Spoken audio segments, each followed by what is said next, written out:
Muy buenas tardes amigos de Encuentro de Negocios, un gusto saludarlos en pues tarde ya de miércoles 19 de junio del año 2024. Estimado Rodrigo, como siempre un gusto saludarte y tenerte aquí en Encuentro de Negocios.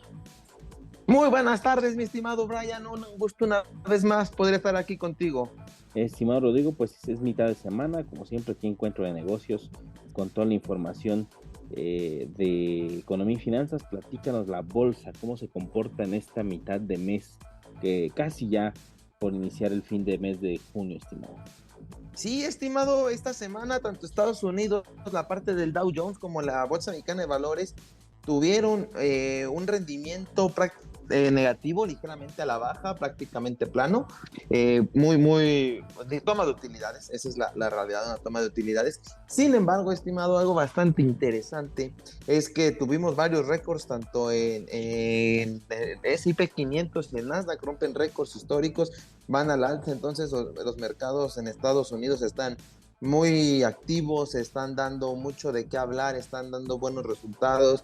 Lo hemos bien apenas viene el cierre trimestral y están con récord. Entonces en espera de que vengan los reportes trimestrales, pero pudieran darle un impulso aún más a las bolsas en Estados Unidos. Entonces bastante movido por allá el mercado en los Estados Unidos. Sin embargo, México por ahí anda flaqueando un poco, sigue un poco sigue un poco esta resaca de las elecciones, del resultado. El mercado no termina de digerirlo por completo, entonces todavía está ahí esa parte, pero pues al final ya se empieza a estabilizar un poco la bolsa. No se ha recuperado del todo, pero por lo menos ya no está con esas bajas tan drásticas que tenía después de la elección, estimado. Sí, estimado, creo que, bueno, no podemos decir que está estable, creo que eso todavía no podemos decirlo. Sin embargo, pues sí hay una cierta, eh, pues se han calmado un poco los mercados, aunque hay una incertidumbre, como bien lo dices, hay mucha incertidumbre todavía en el mercado. Creo que eso se va a mantener hasta que no exista como ciertas declaraciones que pueda dar el nuevo gobierno en transición. Creo que por ahí podría ir el asunto, que se pueda dar a conocer que pueden existir contrapesos en el gobierno. Ese es otro punto. Pueden haber varias aristas, estimado. Creo que necesitan darse diferentes escenarios para que el mercado se tranquilice, eso por un lado. Y por el otro, estimado, creo que pues también hablar sobre un peso, que incluso tú lo llegaste a mencionar aquí en el programa en algún momento. El peso en algún momento se llegó a pensar que estaba sobreapreciado, estimado. Sí, estimado, seguimos con esta parte del peso en el mercado. Eh, Esto post elecciones, esa es la realidad. El peso post elecciones ha tenido una baja considerable, bastante considerable y acumulada. Incluso ha rozado los 19 pesos por dólar. Hoy ya está estabilizado un poco más, sobre 18.30, 18.50 más o menos. Entonces, pero ha llegado casi a los 19. Pero lo platicábamos aquí, cuando eso lo comparábamos con otras monedas emergentes similares como Brasil y demás, trae una apreciación muy grande el peso. El peso sobre todo está fortalecido por el nearshoring, ya que el nearshoring está pidiendo, está o sea, pidiendo, pero en el sentido de que está demandando pesos. Entonces, estos grandes inversionistas están comprando pesos, lo cual hace que su valor frente al dólar suba y por ende, pues necesitamos menos pesos para comprar la misma cantidad de dólares por este fortalecimiento. Además de que hemos funcionado como un carry trade, donde hay inversionistas que van a Estados Unidos, piden dinero prestado a tasas del 5, vienen a México y lo invierten a tasas del 11. Entonces están ganando 6% de así directo, y obviamente necesitan que el tipo de cambio no se mueva mucho, que entonces estaban haciendo esta parte porque el tipo de cambio se estaba fortaleciendo, e incluso pues estaban ahí teniendo una utilidad, y eso hacía que estuviera estable y eso los permitía estar haciendo esta operación, y entonces pues estaban teniendo un beneficio, ¿no? Entonces esto es demandar pesos, en el sentido de que estaban pidiendo pues más pesos por este lado los inversionistas, y Pues también estaba perdiendo ahí esta cuestión el dólar, y pues lo mismo, ¿no? El diferencial de tasas que hoy se trae es muy atractivo para invertir tu dinero en México, entonces también es otra demanda de pesos, y pues por eso se estaba fortaleciendo frente al dólar. Sin embargo, creo que todo esto se sobrepotenció. Llegar a los 16.50 realmente se me hacía mucho. O sea, yo creo que en los niveles actuales son un poco más establecidos hacia la paridad. Incluso yo lo he platicado, no hay ningún análisis de fondo, pero si tú vas a la calle y preguntas cuánto vale un dólar, la gente te va a decir 20 pesos. Y entonces hay como este consenso de mercado donde el tipo de cambio peso dólar es 20 pesos. Abajo de 20 pesos es barato, arriba de 20 pesos es caro. Entonces hay como este consenso general, entonces la gente en su cabeza tiene arraigado esos 20 pesos, y por ende es como el precio de mercado, pero es un precio de mercado psicológico y que la gente ha adoptado. Entonces creo que pues por ese lado pues sigue barato, sí ha perdido esta cuestión, pero pues dentro de lo demás no hay problema. Obviamente es este miedo de que se han salido a decir de lo que se va a hacer, sobre todo que le quitas credibilidad a la inversión, le metes presión, y eso es lo que afectó en este sentido al peso, porque inversiones que puedan llegar a lo mejor ya no van a llegar, o inversiones que se puedan llevar, esa es otra, que a lo mejor que iban a invertir, o estaban invirtiendo y van a salir las inversiones. Entonces por ese lado afectan a esta cuestión del tipo de cambio, y, y entonces pues hoy se vuelve esa decisión de qué hacer. Sobre todo aquí a quien le cambió la jugada fue a Banco de México. La próxima semana, el jueves, tenemos anuncio de política monetaria para ver cómo quedan las tasas de interés. El consenso previo a las elecciones, estimado, estaba muy claro. Banco de México va a recortar tasas. Todo el mercado decía, va a recortar tasas, va a recortar tasas, va a recortar tasas. Punto 25, punto 50, pero había recorte. Después de las elecciones, y viendo que Morena se lleva carro completo, o sea, que tiene todo el poder, y los movimientos de mercado que hubo, todo el consenso ahora cambia y dice no va a haber recorte. La Reserva Federal acaba de decir que no van a recortar. La Reserva Federal incluso ya está más cargado a que solo va a ser un recorte este año y no dos como estaba previsto. Eso le quita margen de maniobra a Banco de México. Por lo mismo, de por sí estás perdiendo, el peso está perdiendo fuerza por diferentes factores, y si todavía recortan la tasa y el diferencial se disminuye, va a haber otros inversionistas que van a decir, ya no quiero invertir a estos niveles de tasa en México, me regreso a Estados Unidos por la seguridad, ya que el diferencial ya no es tan bueno para mí, entonces voy a vender pesos, voy a comprar dólares. Esto le va a pegar aún más al tipo de cambio, y aquí la cuestión es que el tipo de cambio hoy ya no debe no, se debe buscar estabilizar, y que incluso Banco de México habló que en caso de que las volatilidades del tipo de cambio continuaran, había mecanismos para buscar controlarlo, para disminuir esa volatilidad y dar confianza. No ha sido necesario que Banco de México actúe, pero Banco de México ya dijo que está listo en caso de que tenga que aplicar estos mecanismos para de esta manera sí hacerlo. ¿Y cuál es la importancia con el tipo de cambio? Para que las tasas de interés se sigan recortando, al fin es el tema de la inflación. Recordemos que el mandato de Banco de México es mantener estable la inflación en un rango de 3% más o menos, entre 2 y 4. Eso tiene que hacer Banco de México. Sin embargo, como hay muchos productos que importamos, si el tipo de cambio sube, esas importaciones son más caras y pasa directamente el precio al consumidor final, provocando inflación. Entonces, ahorita, con esta revaluación del tipo de cambio, por no mal llamarlo, da depreciación o devaluación, pero esta revaluación que ha tenido, en el cual más o menos se ha movido 15%, hay que ver de ese 15% cuánto se va a transmitir al, al consumidor final. El consumidor final, cuánto de eso va a recibir, y entonces eso cuánto le va a pegar al indicador de la inflación, y con eso Banco de México va a poder tomar decisiones. Entonces por eso Banco de México no se ve que vaya a recortar tasas, porque es meterle más presiones al tipo de cambio, por ende le metería presión a la inflación y no estaría cumpliendo su mandato.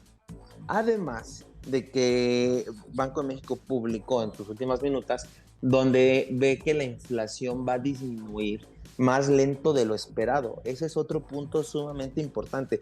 Como la inflación ahora va a disminuir en una velocidad menor, por eso no se ve ya claro el recorte como si se veía o como si se creía, porque ahora hay nuevas presiones que están afectando y que un movimiento pudiera afectar más y el terreno ganado con la inflación se pudiera perder. De por sí ya la presión hoy del tipo de cambio es algo directo, porque incluso la misma gasolina que importamos, que es en dólares, ¿cuánto va a subir el precio de la gasolina por este movimiento que hay? Hay que verlo. Y entonces ya sabemos que en cuanto el precio de la gasolina sube, todo sube y hay que ver de cuánto es el efecto inflacionario. Entonces creo que Banco de México se va, ahorita por el momento no va a recortar tasas, se va a esperar a que pase esa turbulencia, pero también como lo he comentado con personas cercanas, estos niveles de tipo de cambio los vamos a mantener por lo menos de aquí a noviembre, que es la elección en Estados Unidos, ya que ahorita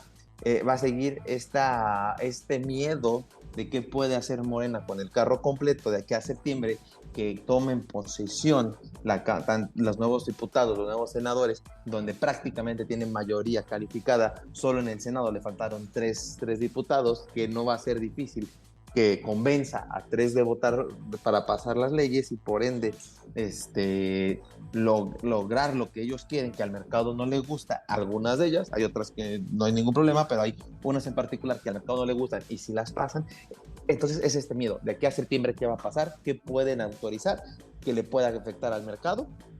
Luego viene la toma de posesión de Sheinbaum en octubre. Entonces es este miedo en septiembre. A lo mejor Sheinbaum calma un poco los mercados, como ya lo hizo en cuanto fue electa presidenta. Pero va entrando Sheinbaum en octubre y para noviembre tenemos elecciones en Estados Unidos. Y esto no saber quién va a ganar, si Trump, Biden o alguien más, y cómo gana, cuál es el discurso, va a estar la volatilidad del tipo de cambio. Entonces, esto nos da que prácticamente Banco de México no va a recortar tasas sino hasta la última junta de política monetaria, porque ya hay muchos factores que le pueden estar afectando. Al menos que la inflación se vea más controlada, va a haber que recorte antes. Pero si no, va a haber un tipo de cambio alto que le puede pegar a la inflación de aquí hasta noviembre, por lo menos. Y eso sin contar diciembre luego, aunque normalmente ahí el tipo de cambio llega a bajar, pero pues a lo mejor trae todo el nerviosismo de la elección de Estados Unidos y se mantiene. Entonces, el panorama de aquí a fin de año para el tipo de cambio es complicado y lo cual puede pegarle a la inflación y esto puede llevarnos a que el Banco de México va a retrasar sus recortes de tasas.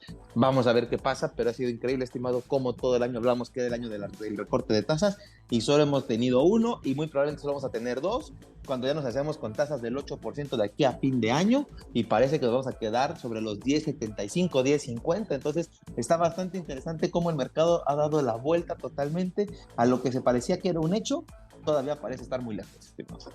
Sí, estimado, tocas muchos aspectos interesantes y este último que mencionas sobre las tasas de interés y la decisión obviamente de no querer subir las tasas de interés pues va ligada precisamente a este aspecto que es pues de incertidumbre que obviamente genera un efecto inflacionario. Va a ir a la redundancia, estimado, creo que todo lo que hemos hablado aquí, que ha sido precisamente todos estos factores que son impredecibles, de las elecciones en México creo que fueron una sorpresa para los mercados en cuanto al poder que tiene el nuevo gobierno y el oficialismo. Creo que era algo que los mercados no se esperaban. Esa es la sorpresa que se tiene en México.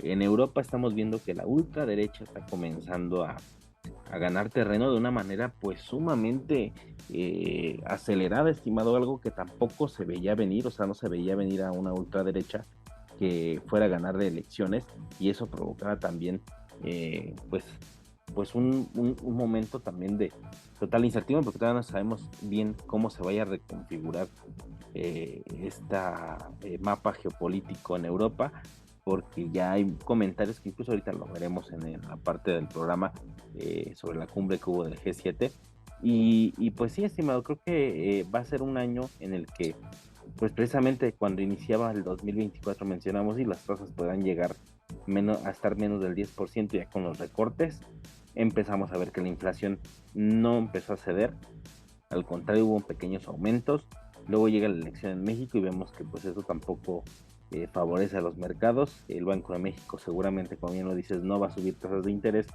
y hay otros factores en el exterior. O sea, no solamente es México, es lo que pasa en Europa, las elecciones en los Estados Unidos que también no suenan a que vayan a colocar un panorama internacional estable, sino también de mucha incertidumbre. Si todo apunta a que Donald Trump vuelva a la presidencia de Estados Unidos, pues vamos a ver momentos de total incertidumbre en los mercados, porque hemos sabido que Donald Trump es totalmente impredecible y que con todo lo que vemos alrededor del mundo podremos ver un panorama muy complejo, ¿no? En ese sentido. Y pues bueno, saltando, estimado, porque ahorita hablaremos del G7, esta nota que salió el día de ayer, Nvidia, esta empresa que fabrica procesadores, pues se ha convertido en la empresa más valiosa del mundo, superando a Apple, superando a Microsoft. Creo que esto es pues de la mano con el acelerado momento que está teniendo la inteligencia artificial y que está teniendo una alta demanda tanto de energía como de nuevos servidores y tanto supercomputadoras que necesitan estos procesadores, que antes esta compañía pues era muy vista eh, por los criptomineros, porque obviamente necesitaban estos procesadores, pero ahora la inteligencia artificial está ganando terreno y es esta compañía la que está abasteciendo a estas compañías de inteligencia artificial que necesitan pues grandes servidores, estimado, para poder procesar tanta cantidad de datos en cuestión de segundos. Así es, estimado, lo platicas muy bien. Nvidia hoy hace historia y por primera vez en su historia. Nvidia, aquí vaya la redundancia, se convierte en la empresa más valiosa del mundo, superando a grandes empresas tecnológicas también como Microsoft y Apple. Ya había superado a Apple, a Microsoft lo supera hoy. Obviamente hay que hablarlo, ¿no? Al final esta evaluación, como se saca, es el precio de sus acciones por el número de acciones que tiene y nos da un valor, el que sea. Entonces es un valor, como es el precio de las acciones, es un valor que día a día está cambiando. Hoy Nvidia tuvo un muy buen día en el cual sus acciones suben frente a una baja tanto en Apple como Microsoft. Repito, ya había superado a Apple, ahora fue a Microsoft. Entonces sí, es algo que ya había sucedido. Entonces tiene un buen día subiendo 3%, Microsoft tiene un ligero resbalón, lo que lo hace perder un poco de su valor, 0.05. Entonces, al hacer la evaluación, Nvidia sube y es la máxima empresa hoy en día. ¿Qué es lo interesante de aquí, estimado? Si comparamos el rendimiento de acción, o sea, lo que ha subido la acción en lo que va del año, en 6 meses, Nvidia trae un 173% arriba, estimados. Es un número, o sea, prácticamente ha triplicado el valor de la empresa en 6 meses. Microsoft solo ha subido, bueno, suena poco, pero en realidad eso para el mercado en 6 meses es un resultado impresionante también. A Microsoft ha subido 18.69 y Apple 11.30. ¿Qué te digo? Comparado contra Nvidia suena poco, o sea, suena nada, pero para los estándares del mercado, estimado, donde el mercado en promedio el año históricamente paga 12%, cuando a mitad de año ya estás en el 12, arriba del 12% o cerca de como Apple y Microsoft, son resultados impresionantes también, pero Nvidia lo hace ver como juego de niños con ese casi 180, prácticamente triplicando el valor. Es increíble, pero Nvidia ha tomado lo mejor en los últimos años. Se vino el boom del criptomercado y Nvidia con sus tarjetas de video era lo mejor para minar cripto. Entonces se escasearon las tarjetas de Nvidia. Esa fue la realidad. Las tarjetas gráficas a nivel mundial se escasean. Nvidia era lo mejor y se escasea. Entonces tiene un boom.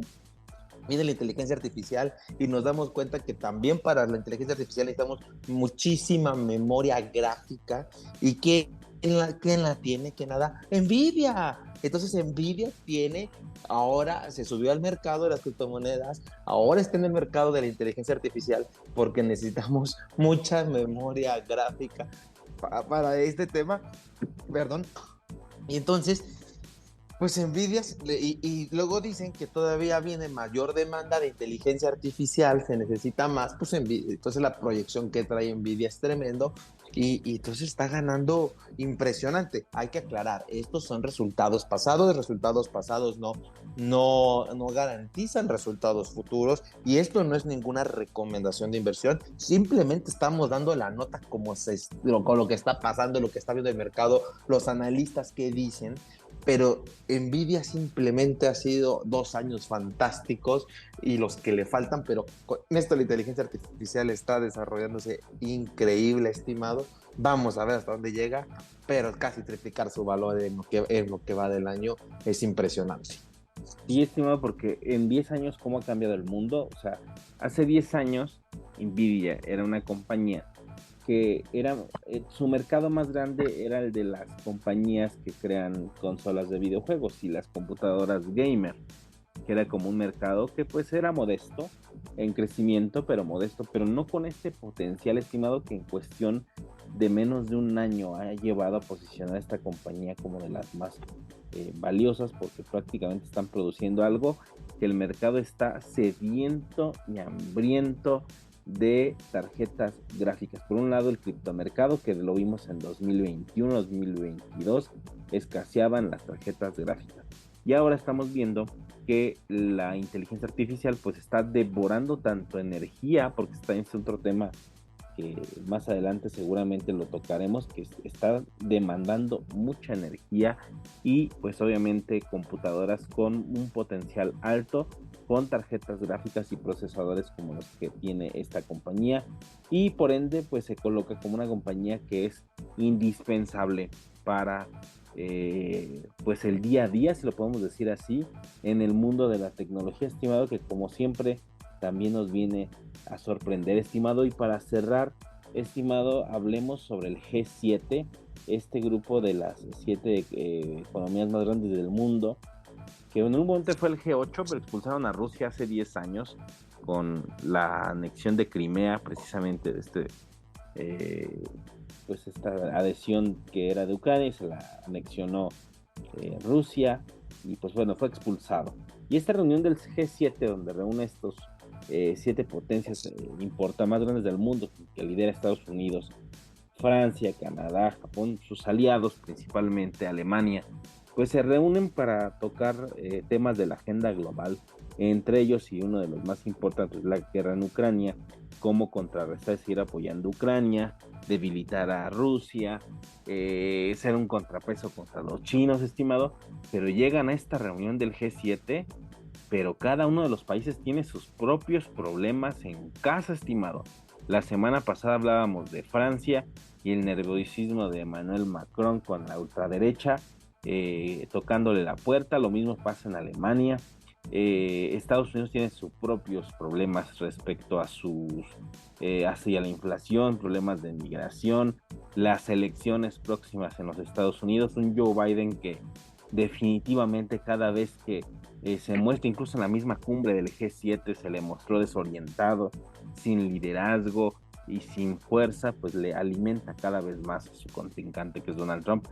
Y creo que, resumidas cuentas, estimado, creo que esta cumbre del G7 pues podría estar en algún momento, yo puedo decirle que incluso con los nacionalistas de ultraderecha de Europa, ya incluso empiezan a cuestionar lo que pasa en Ucrania. Incluso Marine Le Pen en Francia lo ha dicho, que no tiene Ucrania cómo ganar la guerra. Donald Trump ha dicho que no se seguirá, que si él gana no se seguirá dando dinero a Ucrania, que pareciera que Zelensky va a Estados Unidos, pide dinero y se le da, y regresa después de tiempo con más peticiones de dinero y se le da dinero de los contribuyentes. Los ultraderechistas en el mundo, que son muy nacionalistas, están contra la guerra en Ucrania y no les interesa estarse peleando con Rusia. Y esta configuración del mundo empieza a ser pues notable, porque ya se ve reflejado en las urnas, estimado. Ya pasa del discurso a las urnas, que es algo que también lo que vivimos en México, algo similar, pero como que un poco a la inversa que lo que está pasando en el mundo.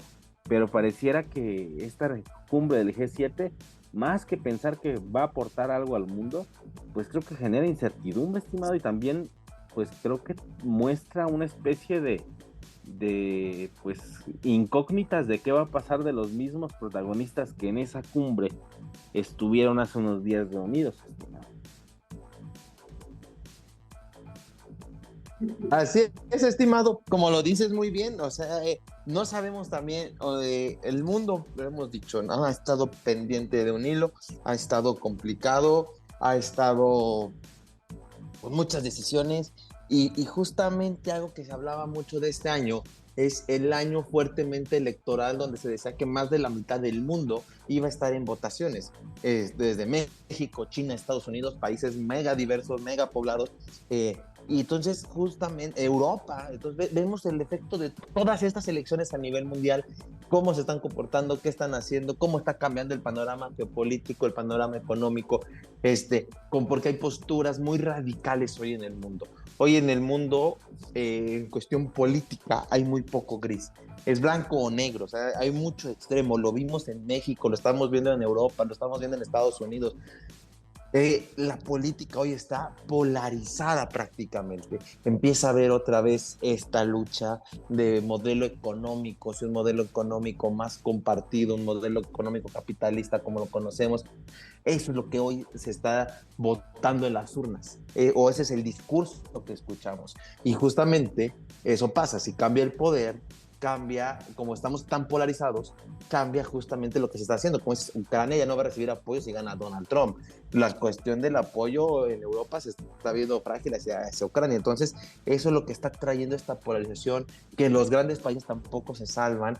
Y entonces, vamos a ver el resultado de esto, pero es impresionante lo que este año está haciendo a nivel económico, a nivel mundial, estimado.